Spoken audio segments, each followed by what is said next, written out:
Good morning, everyone. This is going to be a module on an IAN approach to 17 right at Orlando International Airport. At this point, we are in this present position. We're on a vector to the inbound course. What I'm going to do from this position, go ahead and fly the approach and explain some of the things I'm doing. I may pause it at certain points to clarify items. But the one thing that I want to point out at this time is that the approach that we're going to conduct is important that you do not have an ILS frequency, and there is no ILS frequency that is active in the nav head because we want the approach system to operate via the RNAV system.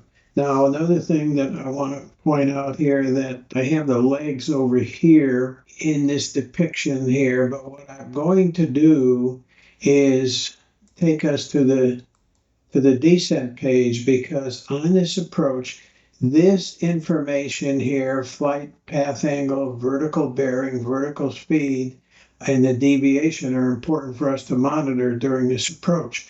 And I want you to notice at this time, we're at 5,000 feet, and we're going to be cleared to cross Elan at 170 knots at 3,000 feet.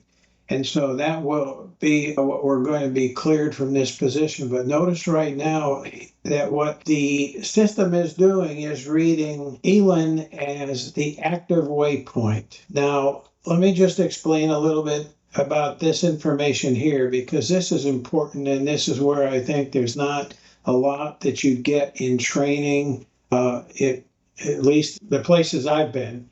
And this has to be something that you'd learn for a lot of good reasons for arrival and for approaches. Now, I want to explain again here what this information is giving us at this point. The active waypoint is Elan. And from this position, at this ground speed, this is telling us, this vertical bearing is telling us that the vector of the aircraft has to be in a 1.1 total vector, essentially, which is translated to about 500 feet per minute vertical speed to get to that waypoint at that altitude of 3,000 feet. It has nothing to do with speed. This is telling us just what the computer is telling us, that we must be in a descent at that angle. Now, flight path angle is the angle of the airplane at the present point. We're in level flight. So this is essentially a level flight vector that the aircraft is currently on. But when we start this approach, and we're going to be looking to have a vertical bearing that we either on our own or the system in VNAV is going to allow for that descent. So in this case here, what we're going to do is do this via the mode control panel. So what we're going to do is operate outside of the VNAV, LNAV operation out here as we vector into the approach. So with that, we'll go ahead and get started and continue this presentation. So ATC gives us some direction to descend to 3,000 feet. So we're going to go up here to the altitude knob, look at the altitude above the altitude tape, and set 3,000 feet. And then what I'm going to do is select level change. I see level change 3,000 feet. And I think an appropriate call, appropriate awareness is MCP speed, which is at 220 knots to 3,000 feet. So now the power's coming back. We're back here at idle. And in this case here, notice what's happening. This is a good flight path angle of the aircraft versus a vertical bearing. So we know, and even by that altitude arc that we see here, that we are going to arrive at 3,000 feet prior to Elan. So we're looking good here, even at this speed. This is an important thing to monitor during the approach as well, this altitude arc, which we've talked about in the past. Now, what they're going to do is slow us to 190 knots. So we'll acknowledge 190 knots. We're going to set the speed here and here after we get on the appropriate mode control panel speed knob.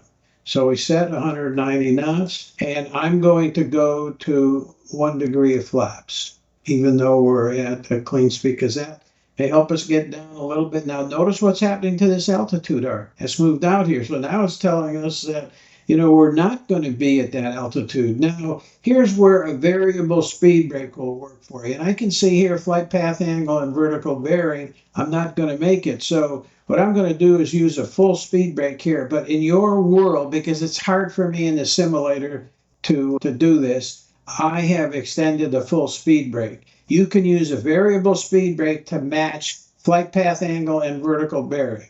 I'm going to bring the speed brake back up here now and see if we can solve this from this point on. And notice this is telling us we're easily going to make 3,000 feet prior, and we're on a good vector now. Now here, what I'm going to do, again, scaling is very important. They give us a turn to a heading of 150.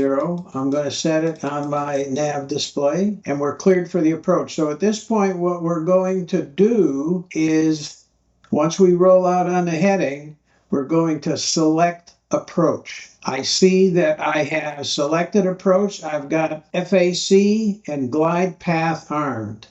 Final approach course is armed, glide path is armed. Now, this is where this information is going to become really important here as we continue this approach. Looking good, looking good. So now to comply what they previously had set is to cross a lane at 3,000 feet, 170 knots. So I'm going to go to 5 degrees of flaps and slow to 170 knots. Now notice as we're getting close here on the approach, FAC should change to a green FAC. There we are, green FAC, single channel, okay? So we're looking good. Go ahead and take your heading and dress it up to the inbound course. No sloppy headings here. Notice that we've got a glide path now that is alive, and we're looking good.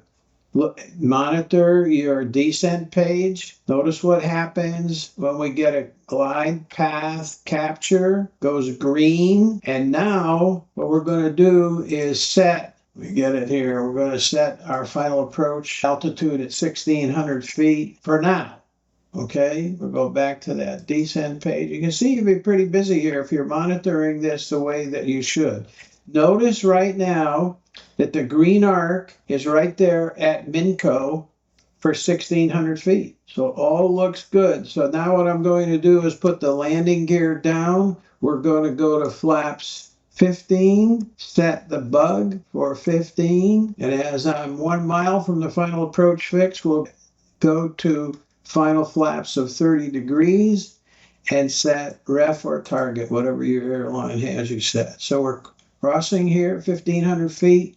Now, here's where we can go ahead and set a missed approach altitude. We're approaching Minco at 1,600 feet, good altitude. We're slowing. Now, airlines are going to have a certain procedure for you for setting missed approach on this kind of approach, but generally, once you're 300 feet below, you can go ahead and set missed approach altitude. So I'm setting 3,000 feet here. We'll continue on the approach with your appropriate calls. We can see the runway coming up.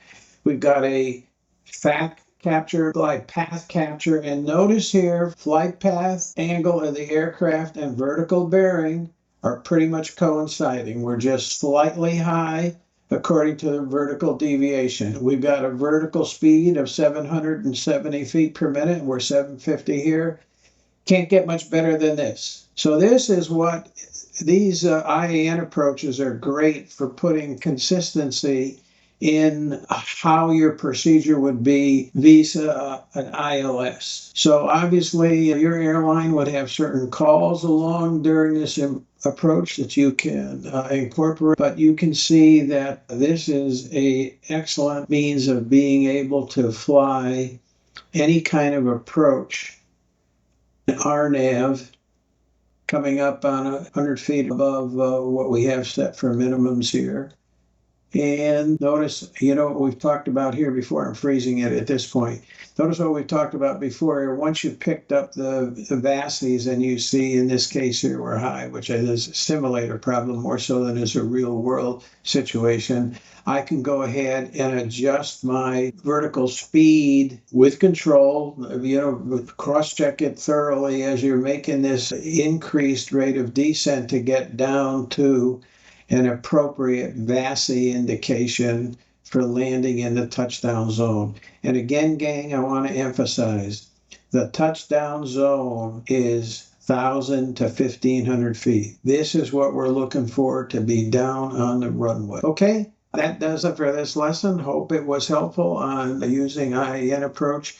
Boy, it's a very efficient way to fly any kind of approach, not any kind of non-precision approach. I'll tell you, you know, if you're ever forced in these days to fly localizer only approach and you fly an IAN, it's awesome. The other thing that I want to point out here too, for localizer approaches, and I'm going to make a module on this.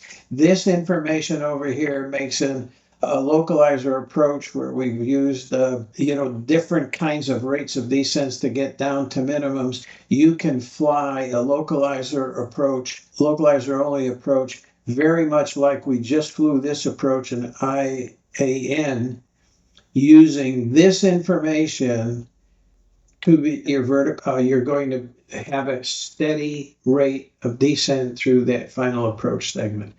I look forward to making one of those modules for you because that is a great way to be able to fly any kind of localizer approach where you're using this information on the descent page with flight path angle, vertical bearing, and vertical speed.